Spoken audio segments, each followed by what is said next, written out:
کیسے زندگی،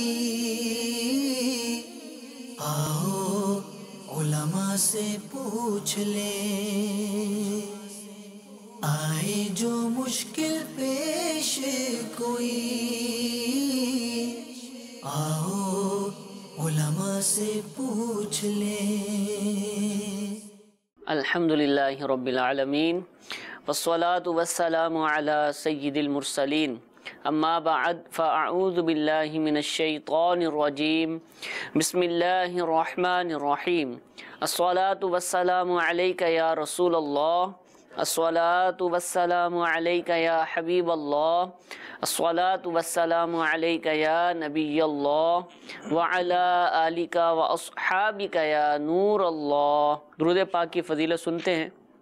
شیخ طریقت امیر اہل سنت دامت برکاتہم العالیہ اپنے رسالے ضیاء درود و سلام کے صفحہ نمبر 5 پر حدیث پاک نقل فرماتے ہیں، مجھ پر درود پاک کی کثرت کرو، بے شک تمہارا مجھ پر درود پاک پڑھنا تمہارے لیے پاکیزگی کا باعث ہے۔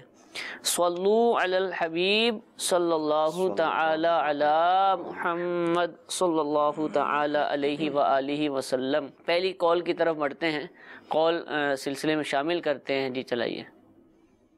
مفتی صاحب سے پوچھا تھا کہ یہ ربیع الاول کے بعد ہم نے تو یہ سنا پڑا تھا ربیع ثانی کا مہینہ، تو یہ ربیع الاخر سے کیا مراد ہے؟ یہ جو آ رہا ہوتا ہے یہ ربیع الاخر۔ جی حضور۔ الحمدللہ رب العالمین والصلاة والسلام علی سید الانبیاء والمرسلین، اما بعد فاعوذ باللہ من الشیطان الرجیم، بسم اللہ الرحمن الرحیم۔ ربیع الاول اور ربیع الثانی یعنی پہلی بہار اور دوسری بہار، تو ثانی کی جگہ پہ لفظ آخر بھی استعمال کیا جاتا ہے، اس کا بھی وہی معنی ہے جو ثانی کا ہے یعنی دوسرا۔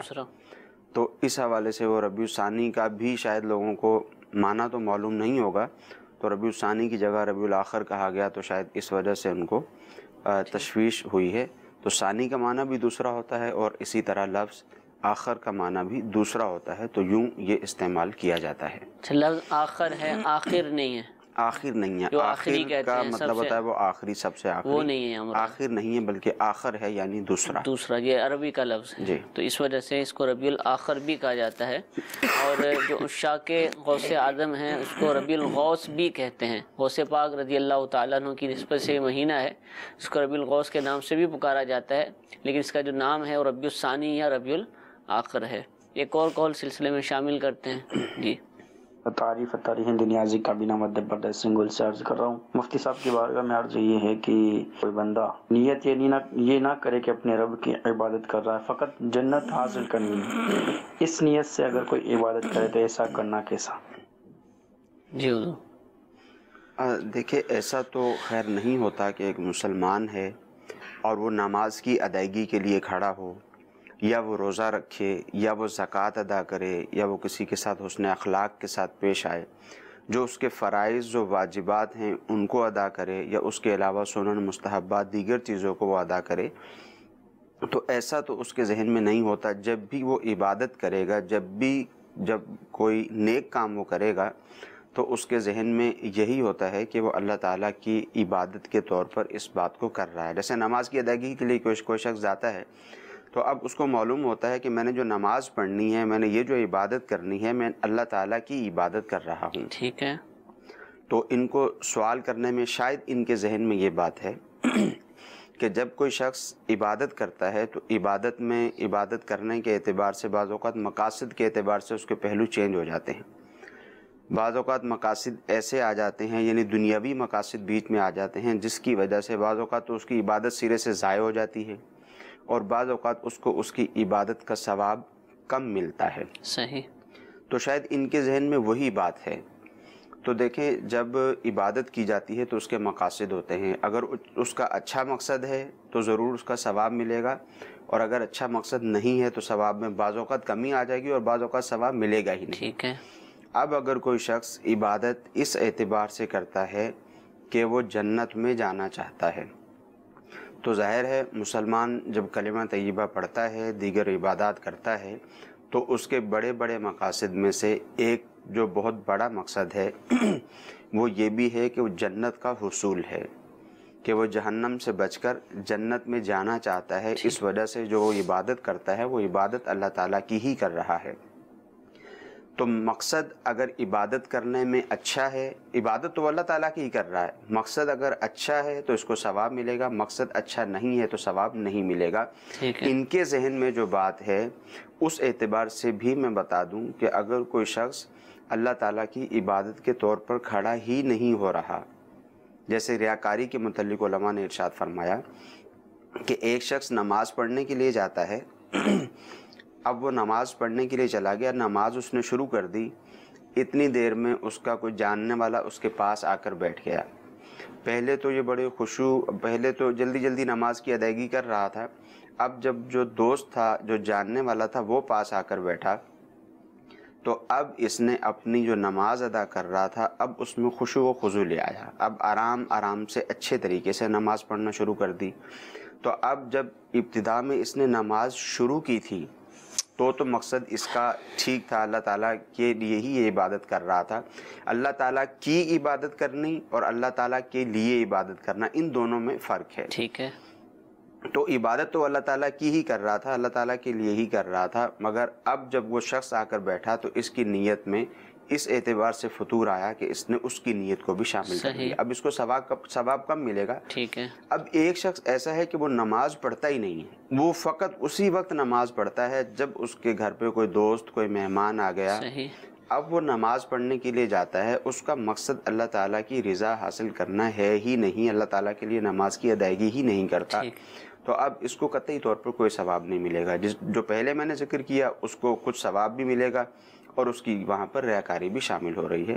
تو جو شخص اچھے مقصد کے حصول کے لیے عبادت کرے گا تو وہ یقیناً اللہ تعالیٰ کی عبادت ہی کر رہا ہے، اور اچھے مقصد کے حصول کے لیے جب وہ ایسا کر رہا ہے تو اس پر قطعی طور پر کوئی کلام نہیں ہے، یعنی ایسا نہیں کہا جا سکتا کہ یہ درست نہیں کر رہا۔ ٹھیک ہے، ٹھیک ہے، جزاک اللہ۔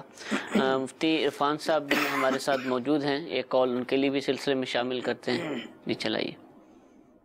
میں ثابت رضا اختاری تلہار شہر سے عرض کر رہا ہوں، مفتی صاحب کی بارگاہ میں میرا سوال یہ ہے، صوم میں کیا 7 طعام پکانا لازم ہے؟ اور شیطان یہ وسوسہ بھی ڈالتا ہے کہ اگر 7 طعام نہ ہو صوم میں تو یہ صوم نہیں ہوگا، یہاں پر ہمارے یہاں ایک رواج بن چکا ہے۔ جی حضور۔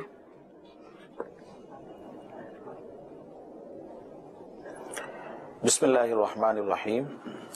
ثاقب بھائی اپنی نوعیت کا بڑا اہم سوال انہوں نے پوچھا ہے، وہ اس اعتبار سے کہ الحمدللہ عز و جل ہمارے اہل سنت والجماعت میں صوم کا اہتمام ہوتا ہے، اسی طرح 40ویں کا اہتمام ہوتا ہے، برسی کا اہتمام ہوتا ہے، تو اب بہت ساری باتیں ایسی ہیں کہ جو غلط رواج پکڑ گئی ہیں، یعنی کہ نفس مسئلے کو اگر دیکھیں تو وہ درست ہے، لیکن اس کے اندر کچھ باتیں ایڈیشن کے طور پر لوگوں نے عام کر دی ہیں، جبکہ شریعت کے اندر اس کی کوئی اصل نہیں ہے۔